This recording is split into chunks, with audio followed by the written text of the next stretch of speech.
በመያዙ ደስ ያላችሁ ካላችሁ ቪዲዮውን ላይክ በማድረግ ብዛታችሁን አሳዩኝ። ዝና ከተያዘ በኋላ ሞገስ፣ ሌሎቹ የሞገስ ፍቅረኛ ብዙዎቹ ነፃነታቸውን እያወጁ ነው። ያለ የሞገስ ፍቅረኛ ለኔ ያስተቃየው ሰው የለም፣ በዚህን ጊዜ እኔ ነኝ ከዚህ በላይ ደስተኛ መሆን ያለብኝ ብላ ለመጀመሪያ ጊዜ ተወጣና ውጪ ንጹህ አየር እየወሰደች ምን ያህል ነፃነቷን እንደናፈቃት ስታሳየን ነበረ።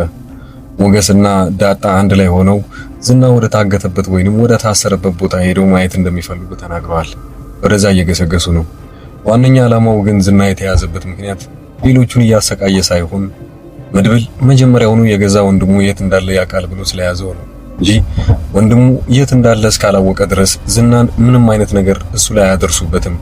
ያ ማለት ሌሎቹ አሁንም ድረስ እየፈለጉ ያሉት የዝናን ትክክለኛ መሞት ወይንም እንዲሞትላቸው ነው። ከዛም በኋላ ትክክለኛ እስከ ዘላለምም ቢሆን ያለ ሐሳብ መኖር እንችላለን ብለው ነው የሚያስቡት። ዳጣ ግን ሙሉ ለሙሉ ደስታዋን እያከበረች አይደለም። ዳጣ እየፈራች ያለችው ቢፈታስ ብላ በጣም እየሰጋች ነው ያለችው። ነገር ግን ሞገስ ያው ከመድብል በላይ ነበር ሲኩራራ የነበረው። እሱ ባልነበረበት ቦታ ነው መድብል ብቻውን ሄዶ ዝናን ያዘው። ነገር ግን ሞገስ በራሱ በኩል ሲኩራራ ጭምር ሰምታችሁታል። ከዚህ በኋላ የሚያስፈራሽ ነገር የለም ብሎ የገዛ ፍቅረኛውን ሲነግራትም ጭምር አንድ ላይ ወጣ ብለው ጎዳና ላይም እንደዛ አብረው ሲዝናኑ አይታችኋል። ሌላኛው አስፈሪና መጥፎ ነገር ደግሞ የሜላት ጉዳይ ነው። ሜላት ከኤፍራታ ጋር አንድ ላይ በተቀመጠችበት ሰዓት ላይ አንድ ባልታወቀ ሰው ተደውሎ ለሜላት ይነገራታል። ዝና ተይዟል፣ ድምፁ ጠፍቷል እና ባንቺ በኩል የምታውቂው ነገር ካለ ማወቅ እንፈልጋለን ብለው ጠይቋት። ያኔ ግን የሰጋችው ነገር እንዳለ ኤፍራታ መጀመሪያ የዋሽቻት መድብል እኮ ሞተ እንደተባለው ዝና አስፈራርቶኝ መድብልን እንደዚህ እንዳደረገው ወይንም መድኃኒት እንድሰጠው ካደረገኝ በኋላ ወጥቼ ሳስፈራራው ልጁን መጥቶ ወሰደው፣ ስለዚህ መድብል ሳይሞት አይቀርም ብላ ለሜላት ውሸቱን ትነግራታለች። ያኔ ግን ይህንን ነገር ከሰማች በኋላ ምንም አይነት ሪያክሽን አላሳየችም ሜላት። ነገሩ እንዲህ ነው፣ መጀመሪያ መድብል እንዲሞት ትፈልግ ነበር ማለት ነው። ነገር ግን ከዛ በኋላ በስልክ ተደውሎ ለሌላ ሰው ዝና እኮ አሁን ድረስ ያለበት አልታወቀም፣ እንጂ የምታውቂው ነገር አለ፣ ስልኩም አይሰራም፣ እሱ ሳይያዝ አይቀርም ያለ። ይህንን ስትሰማ ወዲያውኑ ስትጠረጥራት የነበረችው ካጠገቧ የተቀመጠችውን ኤፍራታ ነው። ኤፍራታን ታዲያ እንደዚህ ብላ ታስጠነቅቃታለች። አንቺ እጅሽ ይሄ ነገር እዛ ጋር ካለ ወይንም ደግሞ በአንቺ ምክንያት ያው ዝና ተይዞ ከሆነ ጉድሽ ነው የሚፈለው፣ እኔ ሳልደርስብሽ ራሱ የሚገልሽ ይሆናል ብሏታል። በጣም ትሳቀቃለች። ያኔ ኤፍራታ አንድ ነገር ወደ ኋላ ቆም ብላ ታስባለች። ያንን ማድረግ አልነበረብኝም፣ መድብልን ተማምኜ ዝናን ማስያዝ አልነበረብኝም። እንደሚባለው ከሆነ ከዝና ውጪ ሌላ ሰው እኔን እያስፈራራኝ ነው፣ ከዚህ በኋላ እኔ አለቀልኝ ብላ ነው የምታስበው። ዝና ባይፈታም ራሱ ኤፍራታን ከውጪ ሌላ ሰው እያስፈራራት እንደሆነ ካወቀች በኋላ ወዲያውኑ መድብል ጋር ትደውልና መድብል አሁኑኑ ዝናን መፍታት ይኖርብሃል፣ እሱን ካለቀቀው እኔን ይገሉኛል፣ በስልክ እየደወሉ ማላቃቸው ሰዎች እያስፈራሩኝ ነው፣ ታዲያ ምን ማድረግ አለብኝ ብላ ዝናን መድብልን ታማክሯለች። መድብል ለመጀመሪያ ጊዜ ተገናኝተው እንዲያወሩ ከነገራት በኋላ ኤፍራታና መድብል ተገናኝተው ያወራሉ። መድብል ግን አንድ ነገር ይነግራታል።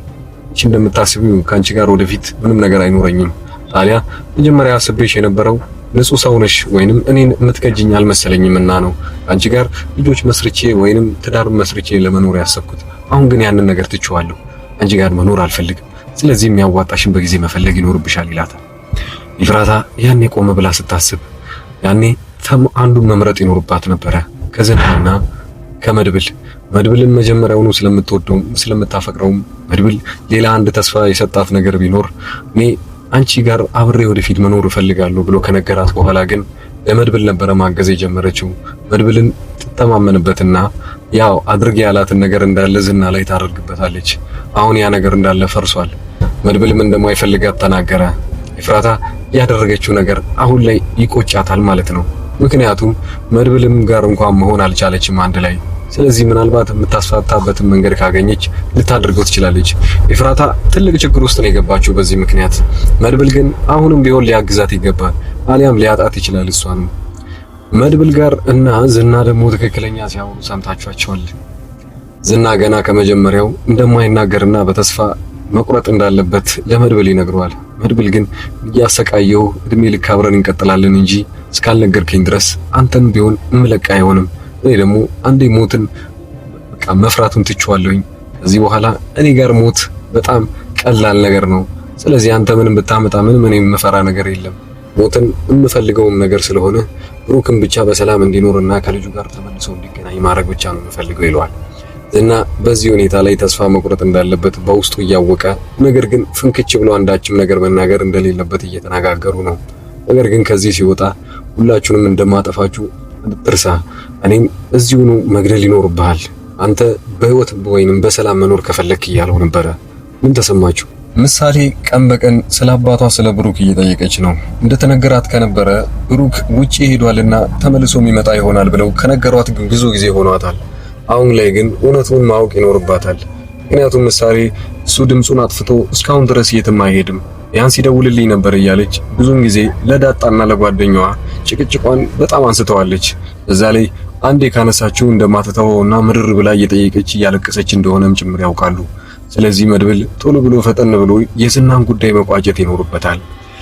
ዳጣና ሞገስ ዝናን ሊጠይቁት በሄዱበት ሰዓት ላይ ምን ሊፈጠር ይችላል? ሁለቱ በሄዱበት ሰዓት ላይ ምናልባት ዳጣ ልትፈራው ትችላለች። ነገር ግን እነሱ መጸለይና ያው ዱዓ ማድረግ ያለባቸው እሱ ተመልሶ እንዳይፈታና ወደ እነሱ ህይወት እንዳይገባ ነው። ዝና ተፈልቶ ወይንም ድጋሚ ወደ ህብረተሰቡ ተቀላቀለ ማለት በሰላም የሚቀመጥ አይሆንም። እያንዳንዳቸው ለዚህ ነገር ተጠያቂ የሚያደርጋቸውን ሰዎች ያጠፋቸዋል።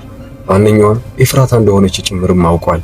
ያኔ እሱ መድብል በያዘው ሰዓት ላይና ሲመታው ያኔ ኤፍራታን እያስታወሰ ስሟን እየጠራ እሷ ናት ለዚህ ሁሉ የዳረገችኝ እያለ ነበረ። ሌላው ሊፈታ ይችላል ብለን የምናስበው ዝና ከውጪ ሌላ ሰው አለው እሱ እንደታገተ የሚያውቅ ማለት ነው። ያኔ ወዲያውኑ ቀጥታ ለሜላት ይደውልላታል። ሜላት አንደኛዋ ለዝና የምታገስ ሴት ሆና ስለተገኘች ወደሷ ይደውልና ያለውን የሚያውቀውን ኢንፎርሜሽን ይነግራታል። ሜላት ወዲያውኑ ትነሳና አንዳች ማድረግ ያለባቸውን ወይንም ማጣራት ያለበትን ነገር ታውቃለች። ያው ልትጠረጥር የምትችለው የመጀመሪያው ሰው መድብል እንደሆነ ታውቃለች። ምክንያቱም ከዚህ በፊት ብዙ ጊዜ ሞክሮ እንዳልተሳካለት ጭምር ታውቃለች። እናንተ ምን ታስባላችሁ በዚህ ጉዳይ ላይ? ዝና ወዲያውኑ ይህንን ነገር መቋጨት የሚኖርበት መናገር አለበት የብሩክን ጉዳይ። ብሩክን ግን መጀመሪያውኑ ዝና ያውቀዋል።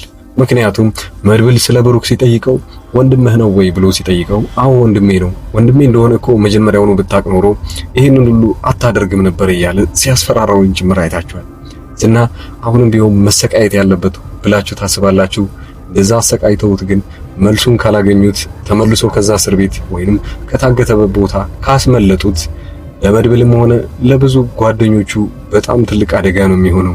ድራማው በዚህ በኩል እየጦፈ ይሄዳል። እናንተ ያላችሁን ሐሳብ አስተያየት እያስቀመጣችሁልኝ ቀጣዩ ክፍል ላይ ምን እንደሚፈጠሩም በዚሁ ልክ ኮሜንት ማስቀመጣችሁን አትርሱ። አብዛኞቻችሁ አዳዲስ ስለሆናችሁና አቀራረቤ ላይ የተወሰነ ነገር ማስተካከል ያለብኝም ወይንም ደግሞ አሪፍም ከሆነ እንደዚሁ የእናንተ ሰፖርት ፈልጋለሁኝ። ቀጣዩ ቪዲዮ ላይ እንገናኛለን። መልካም ጊዜ